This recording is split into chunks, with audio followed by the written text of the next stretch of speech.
Hello, everybody. This is Kisuke Oboro here with my brother, and we're co-commentating over Star Wars X-Wing Alliance. Uh, basically, I've never actually finished this game. Have you ever finished this game? I have not. It was too complicated for me. Yeah, I remember playing this as a kid. That it was actually very complicated. Like the entire controls for this game is very extensive, and it took up like the entire keyboard, and it has multiple uses, and it was all very, very complicated. And so I never actually finished this game. From what I understand, there are 50 whole missions in this game, and they can be very long. They can actually take up to like around 15-20 minutes, sometimes 30, depending on how fast you are. But this is a pretty long game. Yeah, the mission lengths basically just scared me away from just playing any mission past mission 2. Right, yeah, exactly. So and this was one of those games where, again, we were scared away as kids by this game, and instead kind of played like Rogue Squadron instead, or what else did we have? We had Rebel Assault 2. Rebel Assault 2. We had that for PC as well. We had a ton of games on PC when we were kids. We didn't have any Nintendo or PlayStation or anything, but we had basically everything on PC. Hang on. Plot is happening. What's going on? Oh. So what's going on is that this game actually takes place right during The Empire Strikes Back. This is the Battle for Hoth. And they're escaping from Hoth right here. If that's... Yeah, I believe that's what's happening. And this game focuses around a small family and who gets caught in the huge war between the rebels and the Empire. And it just kind of goes from there. You kind of start out as as just basically a kid for this family company, transport company, transporting goods across the galaxy, and the war inconveniences things, and it basically tears apart your family, and then you go and to serve for the rebels. But this is what I really liked about this game, is because it was actually pretty story driven from what I remember, and that's what I really liked about it. What's basically happening is that the what we're following right now is what's his name? Anton. Anton is the guy who's flying the Otana, which is the next version of like the Millennium Falcon. The Millennium Falcon is like a YT Corellian transport ship, YT 1300, while this is the YT 2000. Anyway, Anton is sympathetic to the rebellions, but his brother isn't, and that's what they're having right here, is just a huge argument about helping out the rebellion. And so that's just the kind of dynamic that they're setting up here at the moment. That's what's going on with this opening cutscene. And then after this, it'll just basically establish your home. And that's basically all that this cutscene establishes. So, yeah, again, it was very story-driven. And I haven't finished it, but I'm really looking forward to seeing how it all plays out, especially in the later missions, because I probably actually only got halfway when I was a kid, and then I stopped because I think I experienced a computer crash and upgraded as well, and Star Wars and this game didn't run on any of the current operating systems. until recently, GOG and Steam have re-released them, and now they work. And so yeah, that's basically it. And basically, I want to finish this game. So this is a partial blind playthrough. Partial. Like, I did go halfway, maybe a little bit more halfway through the entire game, and I know, most of the missions and how they play out. Anything past there, though, anything that I can't remember, will be blind. But here, right now, what we have MK here, which is the droid that your family owns. Basically, what they did is they kind of combined C-3PO and R2-D2 into one droid, into a droid that can talk. And he is he's actually a pilot, and he's actually very trigger happy, and he wants to go and take on the Empire. But this opening mission here, what it is it's going to introduce you to the concept of like delivering things to other stations, and that's what we're going to be doing here. And that's basically what this entire mission entails, is that your sister, Aeron, is teaching you the ropes of the family business.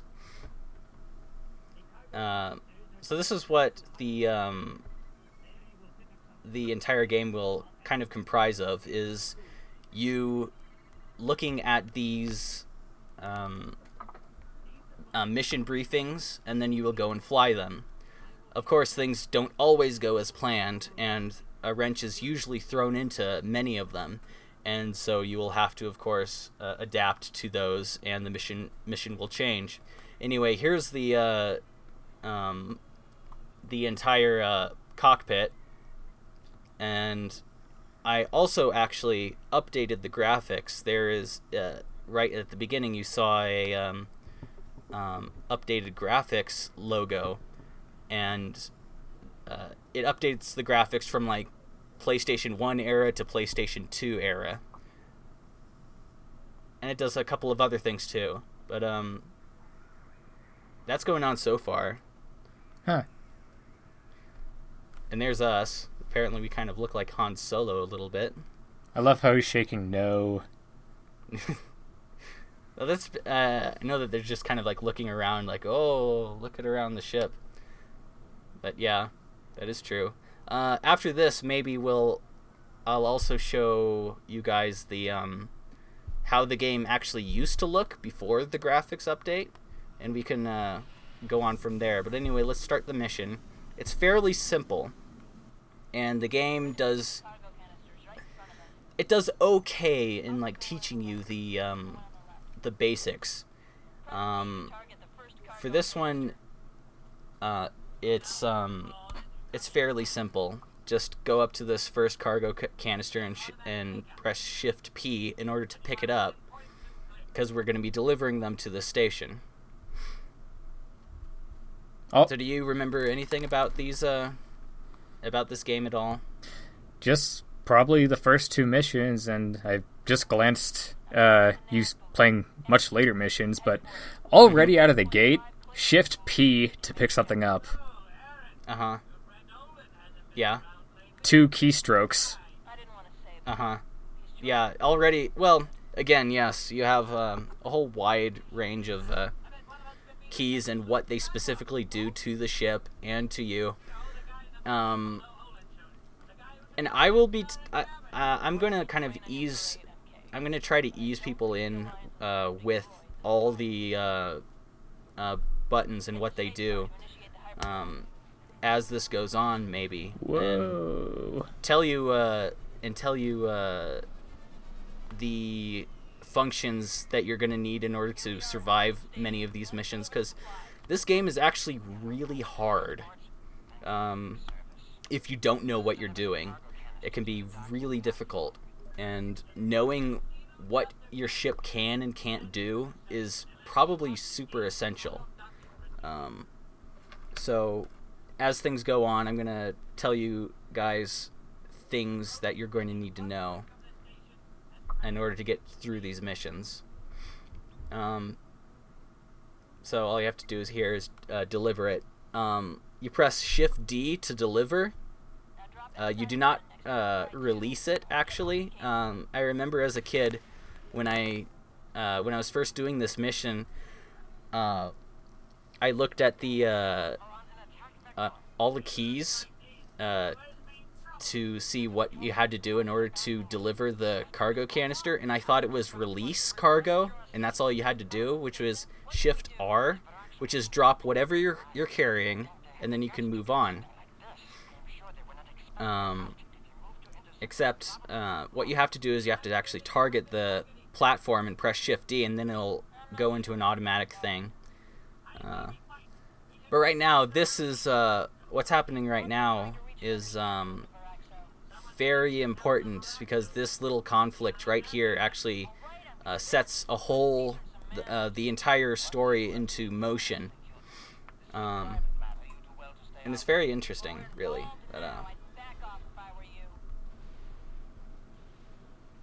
And so what we have to do right here is just to basically just drive these guys off who are attacking the station.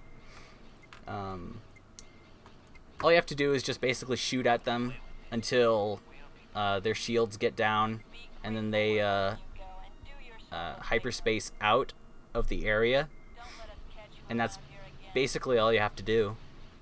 I notice you're kind of shooting ahead of them instead of right at the target. Well, yes, that's what you have to do, because obviously it takes a while for the lasers to travel to the target. And if you notice that little green blinky thingy that went around the crosshairs, that indicates whether or not your lasers will actually hit the target. So there is that. Later on, I'm going to have to tell you guys about laser space battles and all that, and what you can do to survive in those. But right now, all you had to do is just basically shoot at them a couple times, and then they'll just go away. And now you have to pick up this, and you also have to make sure that you pick up the correct one, because if you missed that little what they said about they needed a certain type of cargo to pick up, then you're gonna miss it.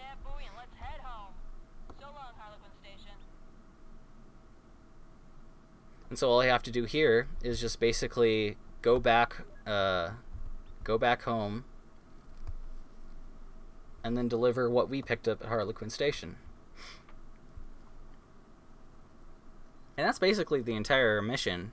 The earlier missions are very easy and very short, but later on, they'll get much more complex and much more difficult.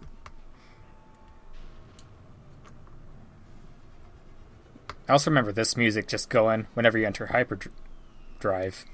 Oh, yeah. I also remember back when we had this on Windows 95 and 98. On Windows 95, for some strange reason, the sound card wouldn't work properly, and so you'd basically be flying in complete silence. There would be no music whatsoever. But when we installed Windows 98, the sound card did work, and then all of a sudden you had all the music from the movies. And some of the music actually does become really repetitive,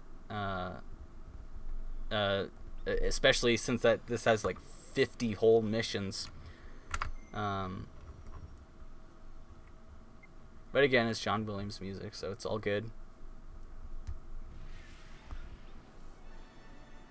Yay!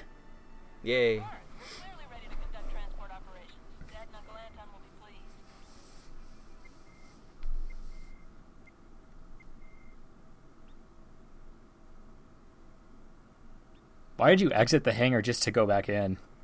No, I don't know.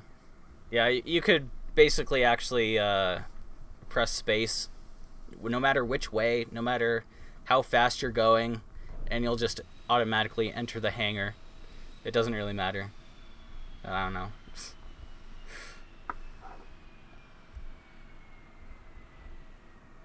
And then after this, you can basically just go back to debriefing and get the debriefing done. And for every mission, you'll get kind of like a little prize memento thing for completing the mission. And for this one, you get the Harlequin Station key. And at the end, I assume that this entire room will just be absolutely filled with junk. I got pretty far, again, like about halfway, and it was just like absolutely filled. So any more of those would be absolutely crazy. But that's basically it. That was mission 1. Oh joy. Only 49 more to go.